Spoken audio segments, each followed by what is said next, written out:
right across the House, there was despair, dismay, a sort of serious concern for where this leaves Britain's global reputation, where it leaves those Afghans, and what future for us when there are autocrats and authoritarian regimes all over the world who will be encouraged by this absence of Western policy.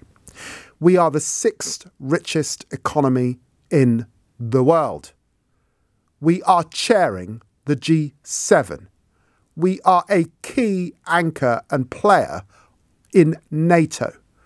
We are close to our European partners, and we have the key transatlantic relationship with the United States. You've got to ask, did Boris Johnson and Dominic Raab match the occasion?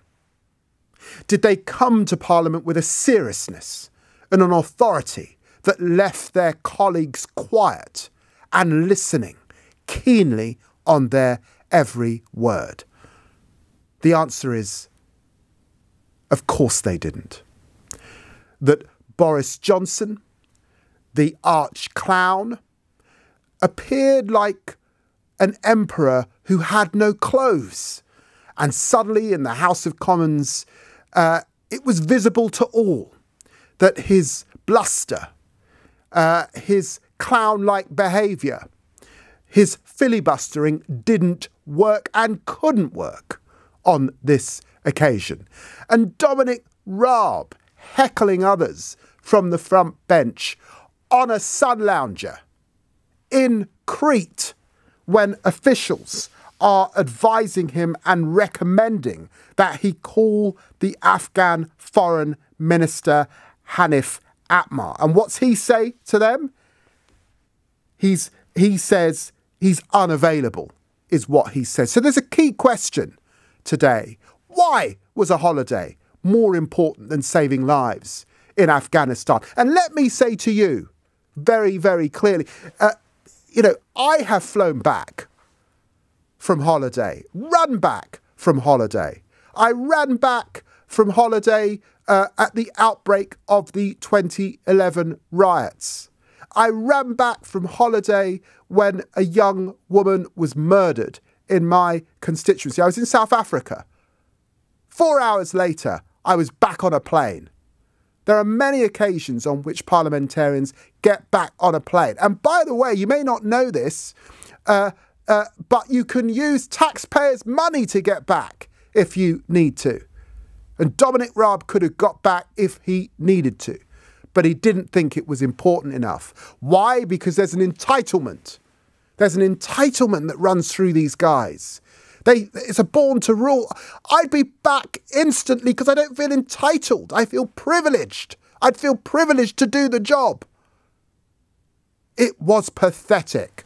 And we had these outstanding speeches from Tom Tugendhat, from Theresa May, Tobias Ellwood and others on his own side, questioning what they had done and the decision-making that they had made. What happened to the intelligence? What did it tell us? What assessment was made of that intelligence? We don't know. The need for an inquiry. After 20 years, why are we in this position? And again, brushed off. Of course we need an inquiry. Outstanding speeches, I thought, from Keir Starmer, challenging them, exacting in every single word that came out of his mouth. And Lisa Nandy, passion and rage on behalf of those Afghan people. And of course, 5,000 people this year does not meet the scale of the challenge that faces us. How can it possibly, when you watch those scenes in front of us? So he was assailed. They were both assailed on every single side of the House. Real concern now at where this leaves Britain. What does global Britain mean? It was drawn up on the back of a fag paper, it would appear, and it means very little. Isolated in Europe, unable to influence the United States and unable to have a plan. It wasn't even clear that Boris was on the phone to the head of NATO. He couldn't say when he was asked by Theresa May. You should be on the phone to Angela Merkel, Macron. What plan can we put together now? No plan.